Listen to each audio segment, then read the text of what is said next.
मी महायुतीच्या उमेदवाराच्याबद्दल अजिबात चिंता करत नाही. कोणाला यायचं त्याने यावं, नाचायचं त्याने नाचावं आणि ह्या लोकसभेच्या निवडणुकीमध्ये किमान 2.5 लाख मताने आपटायचं आहे हे गृहीत धरून ज्यांना यायचं त्याने यावं. पण नारायण राणेंनी आधी स्वतःची चिंता करावी. एका नरेंद्र मोदी साहेबांच्या केंद्रीय मंत्रिमंडळामध्ये असणाऱ्या एका कॅबिनेट मंत्र्याला शेवटच्या क्षणापर्यंत ताटकळत ठेवलेलं आहे. अजून उमेदवारीची तिकीट देत नाही आहे.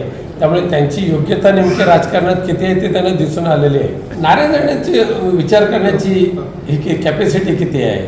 नारायण राणेंना कदाचित आता स्मरण होत नसेल, परंतु हिंदू हृदय सम्राट बाळासाहेब ठाकरे असतानासुद्धा काँग्रेसचे बॅरिस्टर रामराव आदी, काँग्रेसच्या राष्ट्रपतीच्या उमेदवार, काँग्रेसचे राष्ट्रपती पदाचे उमेदवार प्रणब मुखर्जी, ह्या सगळ्यांना साहेबांनी मेरिटवर पाठिंबा दिलेला आहे. त्यामुळे केवळ भुंकायचं म्हणजे भुंकणारे हे भाजपाचे पाळीव प्राणी, त्यांची फार किंमत करायची गरज नाही आहे. मला शाहू महाराजांबद्दल खूप आदर आहे. त्यामुळे ज्यांची आता बुद्धी भ्रष्ट झालेली आहे ते गद्दार गटाचे संजय मंडलिक एका राजघराण्याचं अशा पद्धतीने अवमान करत असतील तर तिथले मतदार त्यांना जागा दाखवून त्याची देतील. काय सांगता? गरज संपली, आता नको कोण विचारणार आहे. शिंदे गटाची पण हालत काय होते. प्रत्यक्ष मुख्यमंत्री एकनाथ शिंदेनं स्वतःच्या मुलाची सीट जाहीर करायची हिंमत होत नाही आहे.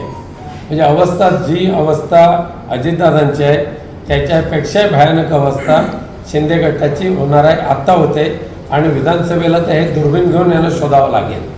हे बाडग्यांचा कोडगेपणा खूप अधिक असतो, म्हणून आता बाडगे वाटतात जशा तोंडाने बोलत आहेत. फार किंमत करायची गरज नाही. बघा, मी पुन्हा सांगतो, काही गोष्टी मी विनोदाने पण बोलतो.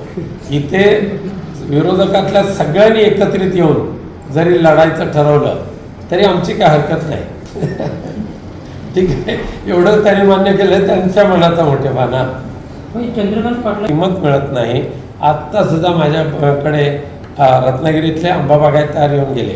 परवाच्या दिवशी देवगडमधले आंबा बागायतदार येऊन गेले. त्याच्या आधी 2 दिवस सावंतवाडी, दोडामार्ग, राजापूर इथले काजू उत्पादक येऊन गेले. आज या सगळ्याच वर्गातल्या शेतकरी बागायतदार यांची चेष्टा करायचं काम हे सध्याचं सरकार करते. म्हणून त्याने प्रश्न विचारला तर त्याला मार खावा लागतो भाजपच्या मंत्र्याकडून. राज ठाकरेंचं 6 महिन्यापूर्वीची भाषणं काढा, म्हणजे अगदी छाती फोडून नरेंद्र मोदी आणि अमित शहाच्या विरोधात कोकलणारे राज ठाकरे आज त्यांच्या सेवेकडे रुजू झालेले आहेत, स्वतःचा पक्ष संपवून घाण टाकून. त्यामुळे त्यांनी उद्धवजी ठाकरेंच्या भाषणाची कोणी अशा पद्धतीचं थोतांड पुढे आणू नये. माझ्या माहितीप्रमाणे लोकसभेला दीपक केसरकर हेच उमेदवार असतील. या सरकारमध्ये सहभागी होण्यासाठी शरद पवार 50% तयार होते असा खुलासा प्रफुल्ल पटेल यांनी केलेला आहे. प्रफुल्ल पटेल आता बाडगेंच्या गटात गेलेले आहेत. त्यामुळे ज्यांच्या ताटात खाल्लं त्या ताटात घाण करणारी ही बाडग्यांच्या औलाद आता ते विरोधात बोलते. लोकांना त्याची चांगली कल्पना आहे. अजित पवारांमध्ये झालेला बदल म्हणजे हिंदुत्वासाठी झालेला बदल असं प्रकाश महाजन म्हणतात. काय सांगा? नाही, कोणता बदल झाला त्यांच्यामध्ये. सख्या बहिणीच्या विरोधात त्यांनी स्वतःची पत्नीला निवडणुकीमध्ये उतरवलं आहे. एका कार्यकर्त्याला उतरवलं असताना तिला निवडून आणण्याचा जर त्यांनी निर्धार केला असता तर समजू शकत होतो.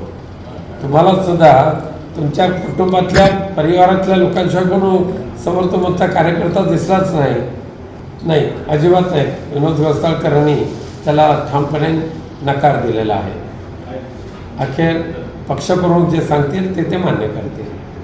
नेमकं काय द्यायचं? 16 एप्रिलला शिवसेना उद्धव बाळासाहेब ठाकरे आणि इंडिया आघाडीचा उमेदवार म्हणून मी माझा उमेदवारी अर्ज दाखल करणार आहे. जिल्हाधिकारी कार्यालय रत्नागिरी. 11:30 वाजता सगळे कार्यकर्ते एकत्र येतील आणि मिरवणुकीने आम्ही जिल्हाधिकारी कार्यालयाकडे जाऊ आणि तिथे उमेदवारी अर्ज दाखल. इतर काही कोणी मान्यवर येणार आहेत तरी? मान्यवर आमचे आघाडीचे सगळे स्थानिक जिल्ह्यातले नेते हे त्या दिवशीचे मान्यवर असतील. 100% समन्वय छान आहे. आत्ताच आमचे आप आम आदमी पार्टीचे दोन्ही मान्यवर नेते इथे उपस्थित झालेले आहेत. दुर्दैवाने प्रज्योत कुठे ज्योतिप्रभा त्यांचं मागच्याच आठवड्यामध्ये व्हॉट्सअप अकाउंट बाकीचे सोशल मीडियाच्या जेवढ्या साईट आहेत ते त्यांचे सीज केले गेलेले आहेत. अशा पद्धतीने लेखन साहित्याची गळचिपी या सरकारने चालू केलेली आहे.